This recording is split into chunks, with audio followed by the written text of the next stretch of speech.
आज से 72 दिन पहले इस बंगले में एक साहब रहते थे। जी हाँ, साहब, डीटीओ साहब, जिन्हें लोग प्यार से संजीव कुमार कहते थे।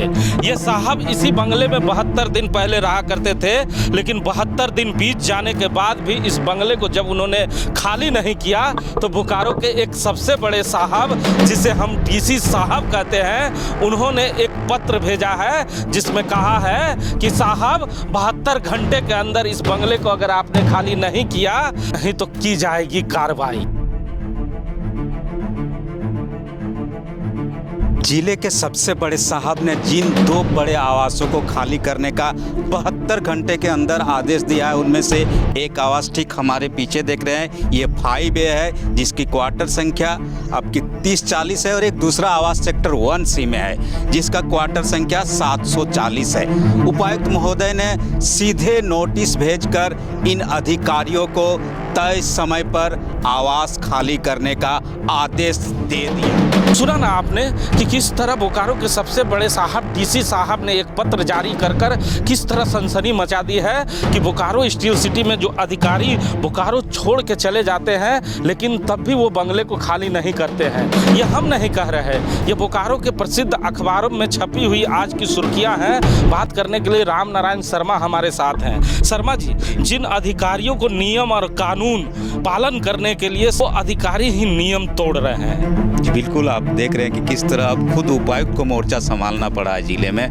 जब उन्होंने देख लिया कि अभी जो वर्तमान डीटीओ साहब आई हुई है उनको नहीं मिल रहा है जो आवास उनको आवंटित किया गया, तब जाकर उन्हें खुद स्टेप लेना पड़ा। और आप देखते हैं कि हमेशा यातायात पुलिस जो होती है, डीटीओ जो होते हैं, जिला परिवहन विभाग के जो अधिकारी होते हैं, पूरे सड़क में पूरे ज़िले में घूमकर लोगों को यातायात व्यवस्था की जानकारी देते हैं, कानून पालन करने की जानकारी देते हैं। और अगर आप गलती से कानून तोड़ दिए तो उसकी सज़ा भी देते हैं, जुर्माना भी आपको देना पड़ता है। लेकिन खुद वही साहब जब कानून तोड़ते हैं तो सबसे बड़े साहब को स्टेप लेना पड़ता है। अच्छा, ये मामला प्रकाश में कैसे आया? जी बिल्कुल, आप देख रहे हैं कि बोकारो ज़िले में ये साहब आज से लगभग जुलाई महीने में इनका ट्रांसफ़र हो जाता है। एक और साहब हैं जो जिला भू अर्जन पदाधिकारी है, उनका भी ट्रांसफ़र हो जाता है। और ट्रांसफ़र होने के बाद नए जो आपके डीटीओ आते हैं बोकारो ज़िले में, नए जो भू अर्जन पदाधिकारी आते हैं बोकारो ज़िले में,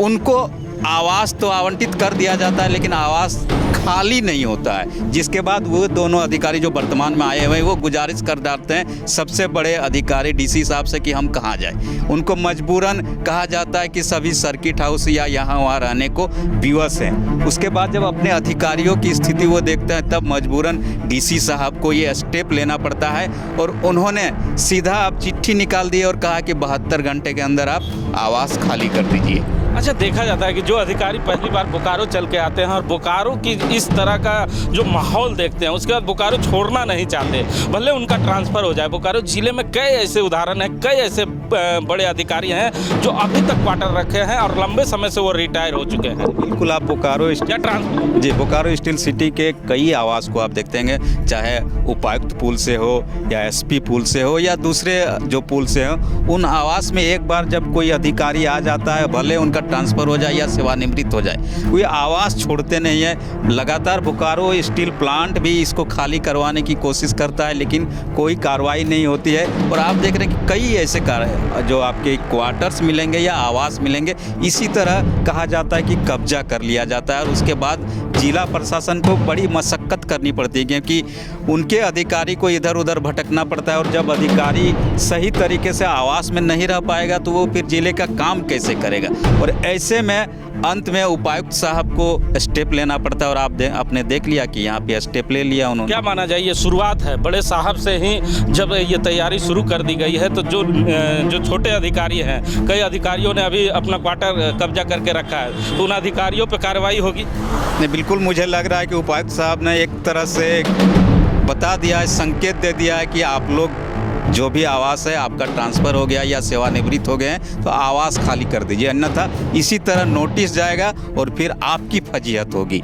ऐसे में अगर फजीहत से बचना है तो जब भी आप ट्रांसफ़र हो जाते हैं, कुछ समय ज़रूर मिलता है इनको कि आपके सामान इधर उधर ले जाने हैं, तो लगभग 2.5 महीने आपने 72 दिन बता दिया कि 72 दिन पहले आप चले गए लेकिन आवास नहीं छोड़ा, तो ऐसे में उनको मजबूरन स्टेप लेना पड़ता है। और उपायुक्त साहब ने स्टेप लेके संकेत दे दिया है कि आने वाले समय में बड़े अधिकारी हो या छोटे अधिकारी हो, अगर आवास खाली नहीं करेंगे तो एक नोटिस जाएगा और उसके बाद उनके आवास को फिर जिला प्रशासन सख्ती के साथ खाली करेगा। तो सुना ना आपने, ये शुरुआत हो गई है, सबसे बड़े अधिकारी से ही शुरुआत कर दी गई है और डीसी साहब ने डीसी पुल में जो क्वार्टर है उस क्वार्टरों को खाली कराने के लिए अब नोटिस का सिलसिला शुरू हो चुका है और बड़े साहबों से ही शुरू बड़े साहब ने कर दिया है, जिसकी शुरुआत कल से हो चुकी है। और अखबारों की सुर्खियां आज ये बंगला बना हुआ है जिस बंगले के सामने हम खड़े हैं। कैमरामैन भोला के साथ जीपी हिमांशु।